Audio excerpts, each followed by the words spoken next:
Bingelelwe ngane zakwethu phinde futhi ke nginamukele kuyona i-channel ehamba phambili elami igama ngumfeza uNtuthu Khumalo bathe ilaspo namagumede. Phinde ngicela ingane kwethu ke ukuthi mangabe usemusha kuleli khasi ngicela wenze kufanele uyasubscribe, ungakhohlwa ukukhomenta nolike nokushare.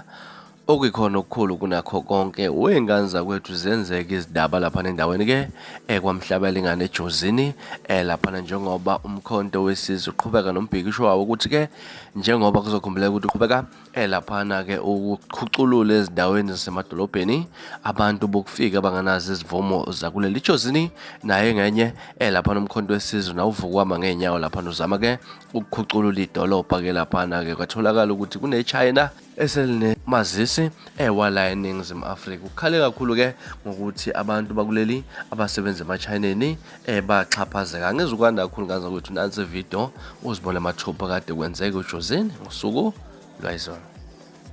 Ayikho ingane yala eSouth Africa ezogqilazwa yilama-China. Lama-China ayasixhaphaza, bazo-hijacka idolobha lethu ukuze bazuze bona. Uma kukuthi ba-operate ngendlela esemthethweni, bavalelane singawabonanga amadokhumenti abo. Bavalelane singawabonanga amadokhumenti abo.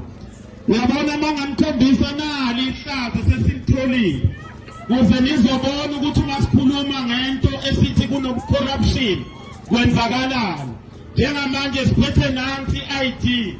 Le ID eye-China. Li-China kodwa liphethe i-ID yase-South Africa.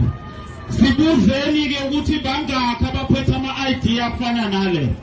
Sibuzeni ukuthi bangakhi ama-Somalia aphethe i-ID efana nale.